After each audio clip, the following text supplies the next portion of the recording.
Hello, everybody. This is Rocket Rick J18, and today I'm going to talk to you about the first issue of Sports Illustrated, which is dated August 16th, 1954. I got this from my Uncle Bill, who was one of the inaugural subscribers to Sports Illustrated. I'm not sure what happened to the label, if there ever was one. I do have the second issue, actually the first 6 issues, which are conveniently labeled first issue, second issue, etc. And one of them has still has the mailing label on, but the others have all come off in those later cases where there was one. Anyway, first issue has Eddie Mathews on the cover, and not really sure who the catcher is or the umpire, but I suppose that information is available somewhere. The magazine itself is kind of intriguing because it has a lot of old advertisements in it. For example, I didn't know there was an Ethel Corporation that had something to do with the manufacture of high-octane gasoline. I was familiar with the term, and gasoline, you would be asked for in terms of, could I get ethyl? So I don't know how it really got that name, but you can see the advertisement for it there.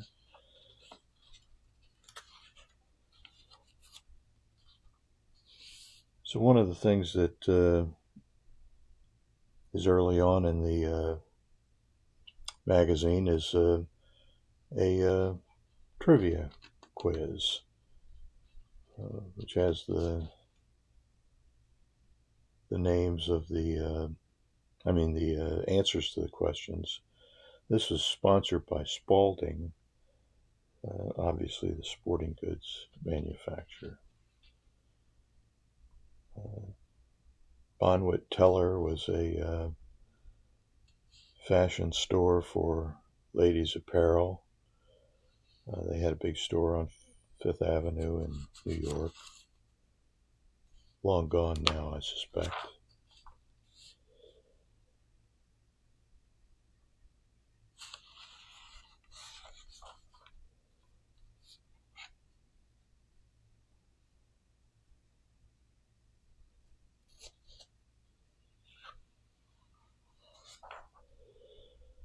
A lot of artwork in the magazine, much more so than now. Here's a 54 Lincoln commercial, and you can see that's all artwork, really.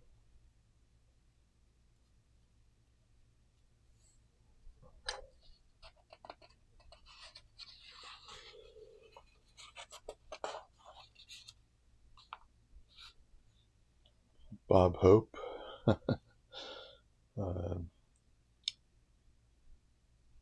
Other magazines in the Time Life stable of magazines, Time Incorporated.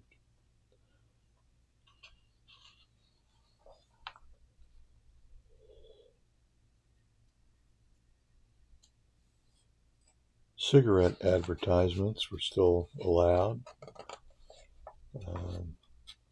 and smoking items like Bronson cigarette lighters.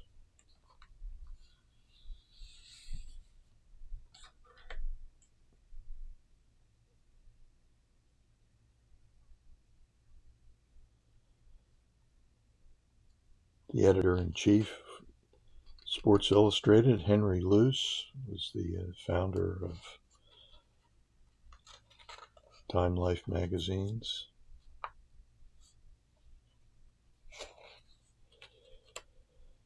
There's a advertisement for Chrysler Corporation that shows all of the different lines of automobiles, some that haven't been made in a long, long time, like DeSoto's, Imperials.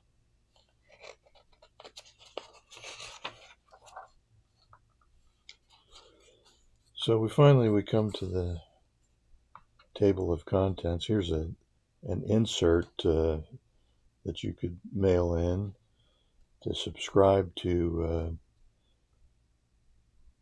Sports Illustrated at the charter rate of $6 for the first year.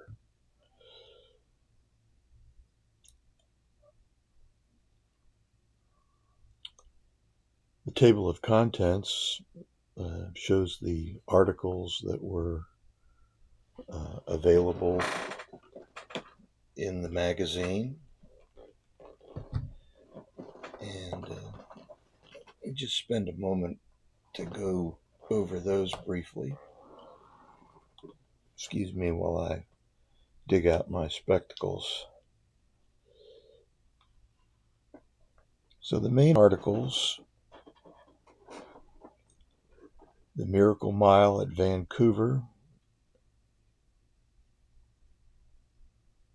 the Dashing Duke of Edinburgh, the Battle of the Bubble Gum. This is the article that's of most interest, I imagine, to all of us, the viewers and makers of this video. Battle of the Bubble Gum. The weapons are baseball players. The prize, millions of young Americans. Well, I was born in 1953, so I wasn't reading Sports Illustrated at this time. The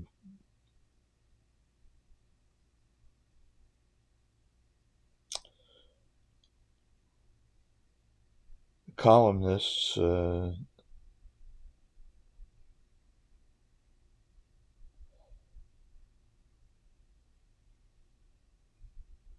included great baseball writer Red Smith,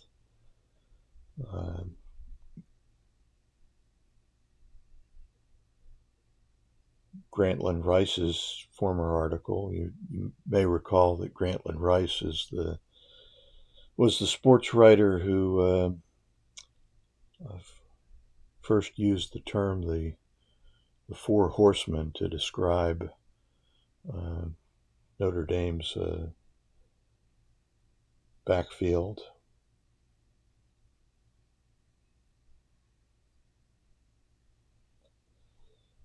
Various sections, the departments, and so forth.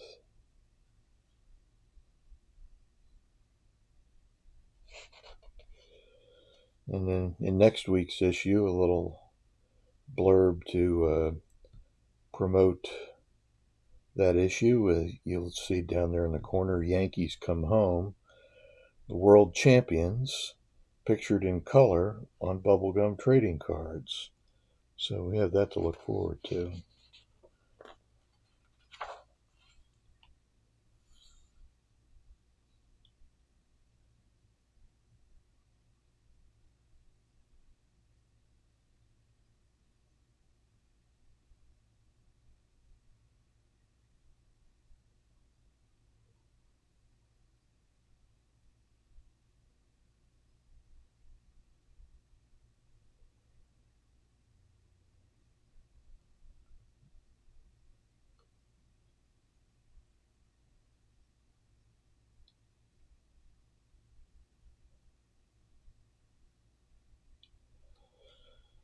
Here's an article about the British Empire's best.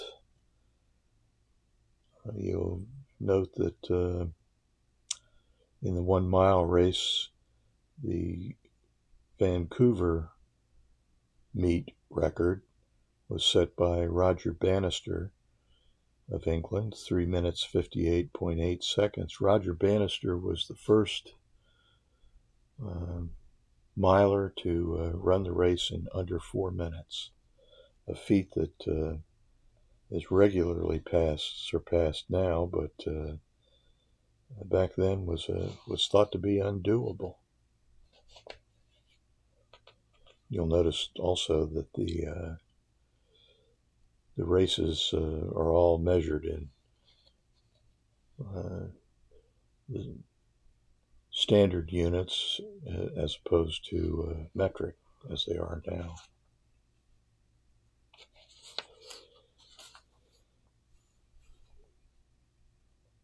And here's a full page picture of Ezzard Charles and Rocky Marciano. Ezzard Charles was really not a heavyweight.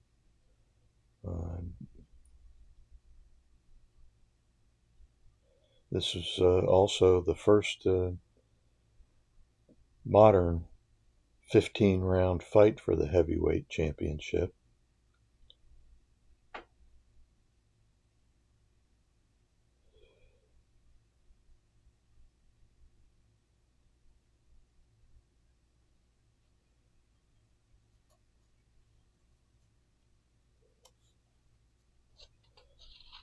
Quite a close-up picture. Here's a 2-page spread. Marciano, of course, retired undefeated.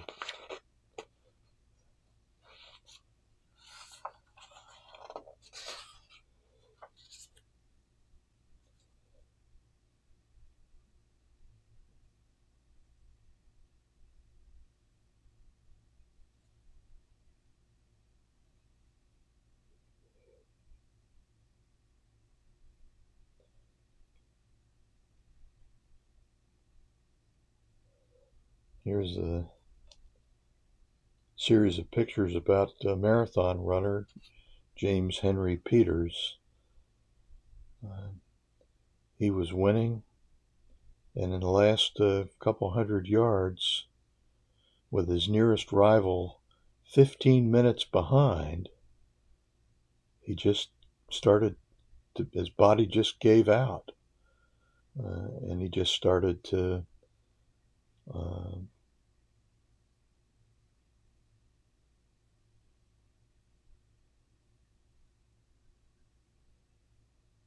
he couldn't finish the race.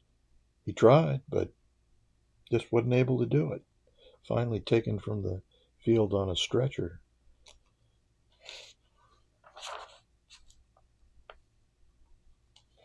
There's pictures of some pretty graceful athletes and one maybe not quite so graceful.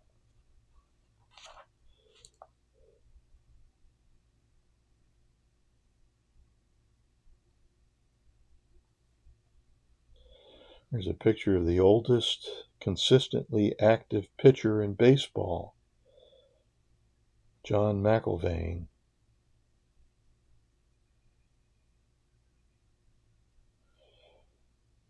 Ladies wrestling, youth golfers,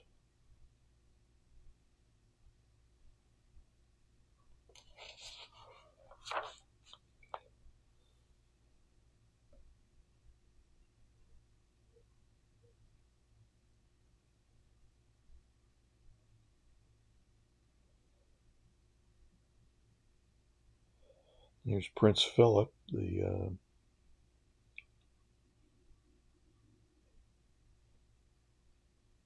husband of Queen Elizabeth.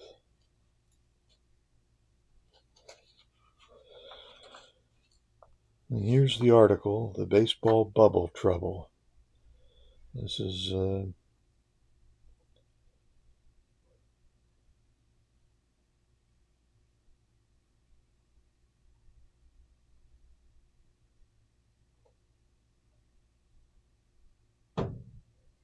article detailing the battle between Bowman and Topps.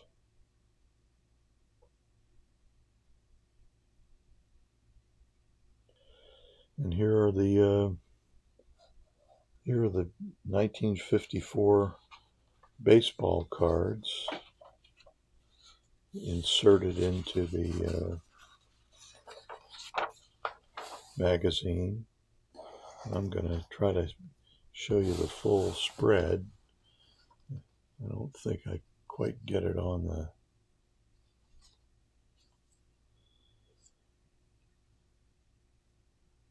Right at the end, there's one more row. Ray Jablonski, Larry Doby, and Mel Parnell. So these are pictures of the actual cards that were in the 1954 set. Not all of them, but let's see, looks like there's 27. And they've taken the fellow that's on the front cover, Eddie Mathews, he's on there. Willie Mays, Al Rosen, Richie Ashburn, Jackie Robinson, Ted Williams, Gil Hodges, Larry Doby. Quite a few Hall of Famers there, as well as other very good ball players. Harvey Keene, Ted Closeup, two guys named Harvey. Probably wouldn't see that in a survey of Major League Baseball players today. And not only did they reproduce the front of the cards, but they also reproduced the backs.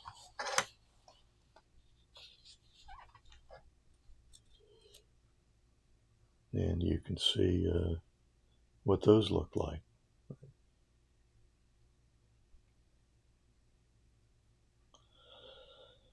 So everyone is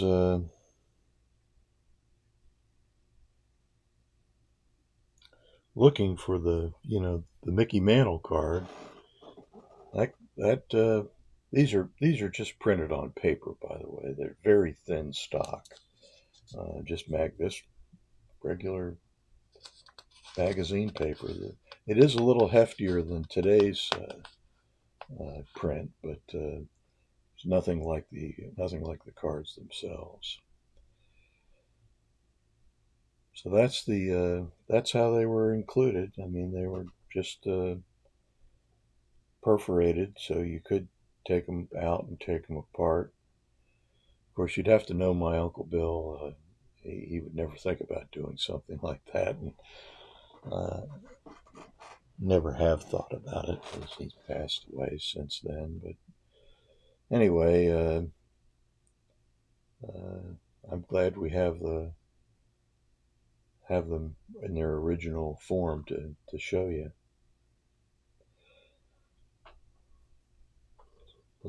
Let's just have one more look.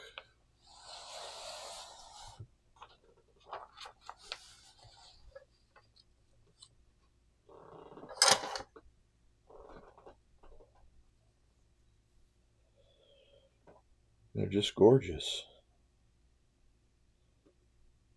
Now the next video will be from the second issue, which does have has all Yankee cards in it. And as you can see, there are no Yankee cards in the first issue. So they must have known that that's what they were going to do before they put this together. Now the rest of the magazine really doesn't have much to do with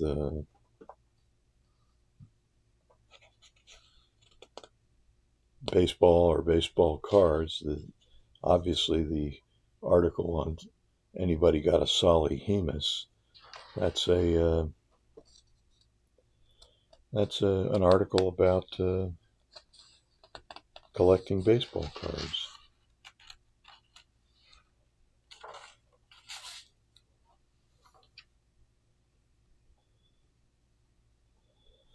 Here's an article that says the golden age is now. So they were thinking about the golden age of sports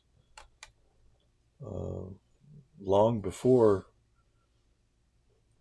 they even got out of the 50s. So I thought that was kind of curious. And this is just an article about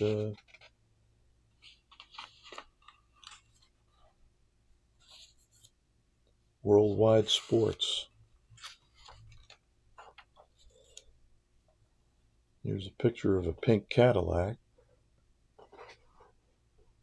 Probably something like the one Elvis got his mother.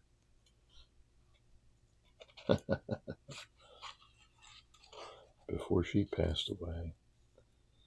So that's the magazine. I'm not going to go through the whole thing, but I hope you enjoyed looking at it, looking at the cards that were included in the first issue. It's just it's wonderful to look at, and it's in fairly decent condition considering that it had been stored in places that were certainly less than friendly to magazines and newsprint. But it seems to have come through with a slightly musty smell, but that's all right. So this is Rocket Rick J18, and wishing that all of your collecting dreams come true.